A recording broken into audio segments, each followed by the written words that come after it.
आप सभी को।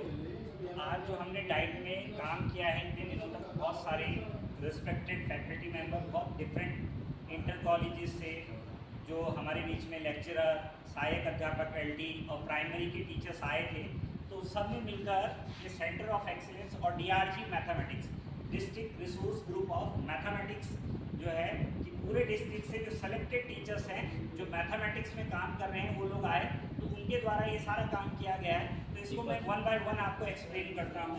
तो आप देखेंगे, जैसे ये आप देखिए, ये बड़ा इम्पॉर्टेंट टूल्स है।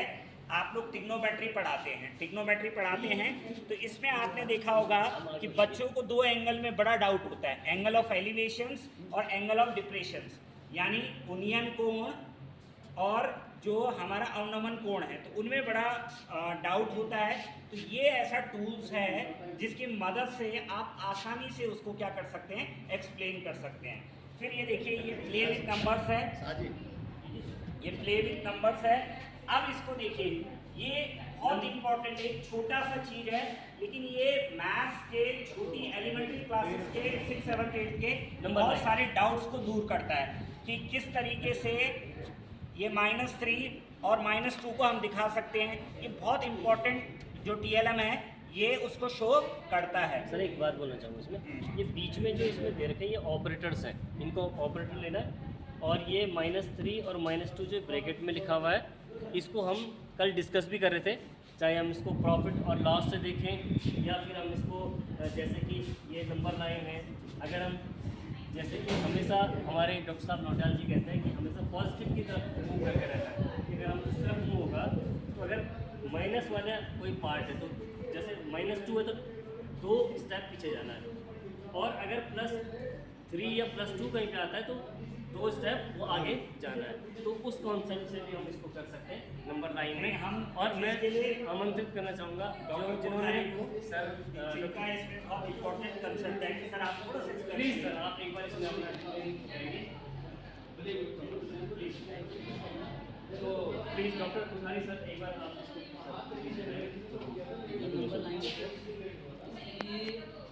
जब चलेगा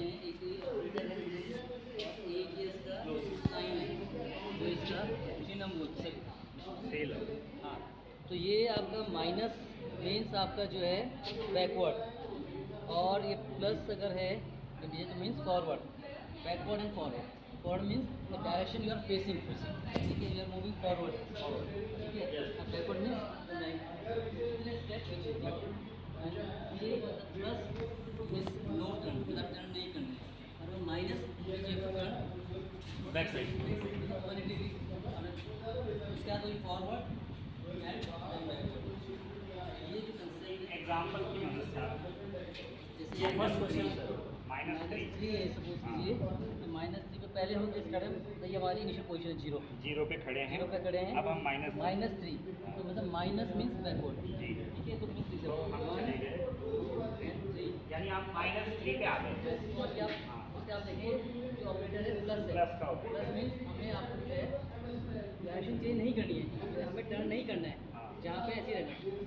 अब हमारा -2 और जाना। मीन्स फिर बैक, तो हम 2 और बैक जाएंगे, -3 पर आप थे तो -4 एंड -5, तो हमारा रिजल्ट आ जाएगा -5। थैंक यू सर, बहुत बहुत धन्यवाद आपका। अब इस पे कुनियाल जी थोड़ा सा प्रकाश डालेंगे। समान और असमान तो समान बिन और असमान बिन पे ये प्रकाश डालने का मौका मिला है। तो जैसे चल पा रहे हैं कि हमारे पास ये होल क्वांटिटी है, होल क्वांटिटी में से हमारे पास एक भाग रंगा हुआ है, तो यानी कि 1, 2, 3, 4, 5, ये 5 भाग हैं, लेकिन हमने सिर्फ एक भाग को कलर करा हुआ है। इसका मतलब ये 1/5वां भाग है, यानी 1/5 है। उसी तरह से हम देख पा रहे हैं कि अगर हमारे पास एक कोई राशि है, उसको मैंने अगर 1, 2, 3, 4, 5, 6 समान भागों में बांट दिया है, तो 6 भाग हैं, और 6 भागों में से कलर कितने पे किए, 3 पे कलर करता है। इसका मतलब 3/6, 6 संपूर्ण है और 3 को मैंने कलर कर रखा। उसी तरह से आप अन्य एग्जाम्पलों को भी यहाँ समझ सकते हैं। Thank you sir. अब सर एक डिवाइस हमारे टीम ने ऐसा बनाया है जिसमें हम 0 से लेकर 180 डिग्री तक के कोणों को बड़ी आसानी से बच्चों को समझा सकते हैं। 6, 7, 8 की कक्षाओं में इसको समझाने के लिए बिल्कुल परफेक्शन इस तरह से हम कोई कोण समझाना उसको बता सकते हैं। और इसके बाद ये वाला बहुत ही सर बताएंगे क्योंकि सर इसको बहुत आगे तक भी ले गए हैं इस प्रोजेक्ट को। एक बार हम सबसे रिक्वेस्ट करेंगे कि सर इसको एक्सप्लेन करेंगे। ये ट्रिग्नोमेट्री के जो हम साइन, कॉस, टेन, कॉट, सेक और कॉसेक के मान बच्चों को बताते हैं कि कोऑर्डिनेट के आधार पर ये फर्स्ट, चतुर्थांश, सेकेंड, थर्ड एंड फोर्थ होता है। बताते हैं कि इसमें सभी हमारे पॉजिटिव मान होते हैं, इसमें साइन और कॉसेक पॉजिटिव और सभी निगेटिव होते हैं, इसमें टेन और कॉट पॉजिटिव और शेष 4 निगेटिव होते हैं, इसमें कॉस और सेक पॉजिटिव और शेष 4 निगेटिव होते हैं। तो इससे उनके मान भी हम बच्चों को टेबल बनाते हैं और उसमें बताते हैं कि 0 से 90 तक को हमने पहले डिवाइड किया, 30, 45, 60, 90 और 1 से 4, 0 से 4 लिखा, 4 का भाग दिया, उसका वर्गमूल लिया, फिर कहा कि ये साइन के मान आ गए। तो हमें उसके कुछ ही मान मिलते हैं, चाहे 0, 30, 45, 60 और 90। लेकिन जो ये टूल्स है ये क्या है, इसको दो स्केल ले लिए हमने, एक्स एक्स और वाई एक्स मान करके। ये मान लिया हमारा ये एक्स एक्स शो कर रहा है, ये वाई एक्स शो कर रहा है। दूसरे रूप में ले ये 0 डिग्री से लेकर के 180 अंक तक की, और ये 90 डिग्री पर पहुंच जाता है, समकोण बन रहा, और ये 270। तो इस प्रकार से चतुर्थांश जब डिवाइड होता है, हम यहाँ बताते हैं कि मान पॉजिटिव होता है। तो कैसे होता है, बच्चा केवल उससे हम बताते हैं ASTC से तो बताते हैं, बहुत सारे तरीके बता देते हैं हम, लेकिन उसको ये याद रखना पड़ता है। वो यहाँ ये प्रैक्टिकल कर रहा है। इससे अगर सपोज साइन का मान निकालना चाहें कितने भी अंश का, हमारी टेबल में तो केवल निश्चित है 30, 45, 60, 90, लेकिन हमें 40 का निकालना है, 50 का निकालना है, 15 का निकालना है, 20 का निकालना है। तो हम इस जो कर्ण वाली जो शो करने वाली रेखा है, इसके साथ जो 20 अंश का कोण बनाते हुए हम इसको ले जाते हैं। तो यहाँ पर तो ये हमें कर्ण मिल रहा है, और ये हमें आधार मिल रहा है, और ये लंब मिल रहा है। तो साइन की प्रॉपर्टी होती है लंब बटे कर्ण। तो लंब और कर्ण का जब हम भाग देंगे तो 20 डिग्री का मान हमारा निकल आएगा। तो यहाँ पर पॉजिटिव निकलेगा। अगर वो सेकंड चतुर्थांश में जाता है तो इससे हम मान निकालेंगे उसका। अब वो यहाँ कैसे समझेगा कि साइन और कॉसिक पॉजिटिव में शेष निगेटिव के क्यों है। तो यहाँ से देखेगा हम इस 180 माइनस में चले या 90 प्लस में चले। तो ये 90 प्लस मान लीजिए हम 150 अंश का मान निकालना चाहते हैं। तो 150 अंश के मान के लिए हम यहाँ पर कर देंगे 180 माइनस 30, ये करेंगे तो ये तो 150 आ जाएगा। तो इसके पढ़ने के लिए ये जो हमारा लंब रेखा बन रही ये तो पॉजिटिव होगी, क्योंकि ऊपर को जा रही बाई एक्स को। लेकिन संख्या रेखा के आधार पर देखें या एक्सिस के आधार पर लेफ्ट साइड चलने पर ये जाती है ऋणात्मक। तो जो मान इस आधार भुजा से बनेगा वो ऋणात्मक आएगा। लेकिन साइन और कॉस इससे दोनों से बनेंगे, कर्ण और लंब से, तो ये दोनों पॉजिटिव हैं। तो पॉजिटिव इसलिए होते हैं। और कॉस, टेन, कॉट और सेक आधार भुजा और कर्ण से बनेंगे। तो आधार जब ऋण है तो शेष इसीलिए सारे ऋण हो जाते हैं। इसी प्रकार ये 4 चतुर्थांश में धन और ऋण की प्रॉपर्टी को अच्छी तरीके से समझ जाता है कि कौन सा मान कब धनात्मक हो रहा और क्यों ऋणात्मक हो रहा। धनात्मक और ऋणात्मक होने का इससे स्पष्ट हो जाता है, उसे रखना नहीं पड़ेगा। और 1 से लेकर के 3 से 60 डिग्री तक बहुत आसानी से मान याद कर सकते हो। बहुत ही उपयोगी, बहुत ही महत्वपूर्ण, ट्रिग्नोमेट्री के सारे फार्मूलों को अच्छी तरीके से कवर करता है। और इसमें और जोड़ सकते हैं, जैसे कि अब ये एक स्केल और चांदी का प्रयोग किया, अगर हम दूसरा जोड़ दें और फिर एक और चांदा लगा लें तो हमारी और प्रॉपर्टी जैसे साइन x प्लस वाई या a प्लस बी कुछ भी कहें बहुत सारी बनाई जा सकती है। Thank you. संबंध और फलन इन रिलेशन एंड फंक्शन, ये हम 4 लोगों ने मिलकर बनाया है प्रोजेक्ट। इसमें श्री अमित शाह है, श्री मुकेश नोटियाल जी हैं, मैं गणेश दत्तुनियाल और श्री रविंद्र शाह जी, 4 लोगों ने मिलकर बनाया है। और संबंध और फलन उद्देश्य इसका ये रखा गया कि संबंध और फलन का जो 11th और 12th के जो इंपॉर्टेंट टॉपिक है उसमें विभिन्न प्रकार के संबंधों को समझने के लिए आप देख पा रहे हैं। जैसे हमने एक सेट है, इसको हमने जो कि डोमेन वाला सेट है उसको हमने ए मान लिया है, इसको सेट को बी मान लिया है, को डोमेन से लिखा भी है। और इसमें ये 6 रूल्स हमने इसलिए किए गए हैं ताकि हम यहाँ डिफरेंट टाइप की स्ट्रिप्स को फंसा करके हम ये बता सकें ये मैपिंग को शो करता है। ये स्ट्रिप्स इसलिए लगा रखी है। अगर हम ये करते हैं, स्ट्रिप्स को इस तरह से फंसा देते हैं, तो आप देख पा रहे हैं कि एक होल्स पे कई स्ट्रिप्स लगी हुई हैं और ये इस तरह से यानी ये रिलेशन को तो व्यक्त कर रहा है। लेकिन इस वाले केस में अब ये फंक्शन वाला काम नहीं कर पाएगा, क्योंकि एक एलिमेंट के लिए अलग हो जाएगा। लेकिन दूसरे केस में क्यों कि एक एलिमेंट के लिए दो इमेजेस बन रही है, तो एक क्वेश्चन की दो आंसर तो हो नहीं सकते, मैथमेटिक्स तो कहता नहीं है, तो इट फॉल्स, इसका हम वहाँ पर फंक्शन नहीं होगा। इस चीज़ को व्यक्त करने के लिए साथ साथ में इसमें 1 1 जैसे आप देख पा रहे हैं कि 1 1 वाला है, जैसे अभी मेनी 1 दिख रहा था, ये 1 1 वाला है, ये ऑन्टो है, इस तरह के कई फंक्शन बताने के लिए हमने ये बनाया हुआ है। Listen, thank you sir, thank you, धन्यवाद मैठानी जी। ये नेक्स्ट है समानता चतुर्भुज के जो गुण हैं कि कैसे जो है अपोजिट साइड का इक्वल अपोजिट एंगल सर्कल को लेकर एक गणना तैयार किया गया है। इसमें कि हमने समानता चतुर्भुज बनाया है और इसके एक और समानता चतुर्भुज हमने इसको डायगोनली कट किया, इसको जो है डायगोनली कट किया इस तरह से, और फिर जब हम इसको डायगोनली कट करते हैं तो ये दो सर्वण एक है सर्वण समतुल्य में परवण हो जाता है, एक इसको रोटेट करके ऐसे लगाते हैं, इससे दिख जाता है कि हमारी साइड साथ अपोजिट साइड साथ इक्वल है। ऐसे इसमें एंगल्स का ले सकते हैं कि अपोजिट एंगल सारे इक्वल होते हैं। इसके लिए हमने इसमें 4 पार्ट में कट किया है इसको इस तरह से। जब हम इसकी अपोजिट एंगल्स करते हैं इससे पता लग जाता है कि दोनों एंगल अपोजिट एंगल साथ इक्वल। और दूसरा हम इसमें कह सकते हैं कि अगर हमें शो कर रहा है कि एडजेसेंट एंगल साथ सम वो होते हैं, कॉम्प्लीमेंट्री और सप्लीमेंट्री होते हैं, तो समपूरक होते हैं, तो इस तरह से देखने के 180 डिग्री का कोण बन जाता है। Thank you.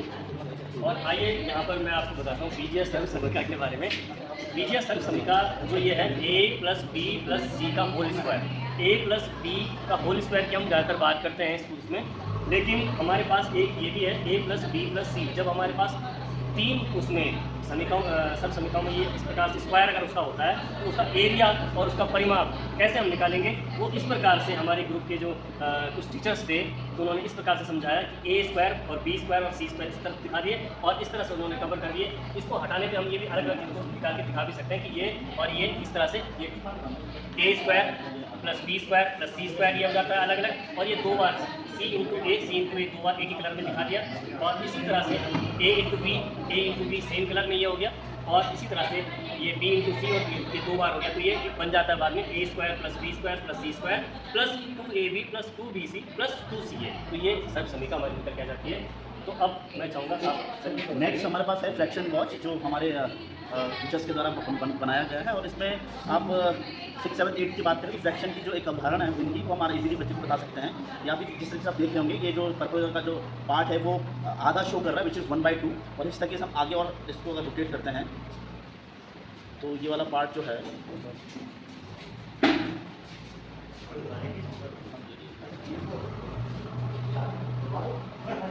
ये हमारा शो कर रहा है 2/8 शो करेगा, और इस तरीके से हम इस पार्ट पे आते हैं विच इज़ इक्वल टू 1/8। इस फ्रैक्शन बहुत से हम जो समतुल्य भिन्न है उसके कंसेप्ट को भी क्लियर कर सकते हैं। इसके लिए हमारे मैठानी जी बताएंगे कि किस तरीके से समतुल्य भिन्न के लिए जैसे हमने कहा ये 1/8 है, और इसको देखेंगे तो कितना है 2/8, और ये बाहर वाला जो ये 1/4 है, तो 2/8 जो है वो 1/4 के बराबर है, तो ये समतुल्य भिन्न।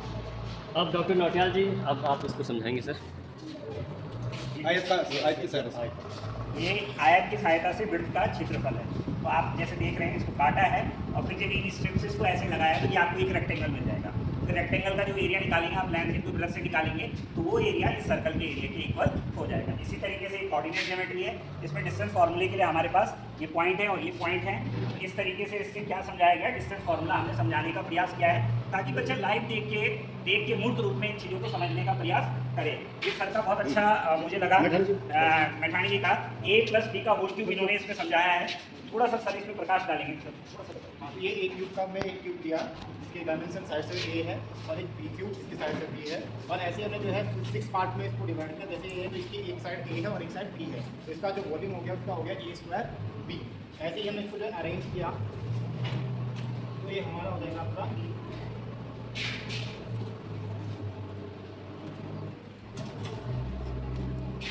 इस तरह से इसको अरेंज करेंगे तो हमारी साइड्स हो जाएगी आपकी a + b and a + b, यानी कि ये हमारा एक क्यूब बन गया, इसके all sides are a + b। इसका वॉल्यूम जो है इक्वल टू हो रहेगा आपका a³ + b³ + 2 times of ab × a + b और a² a × ab² और a²b।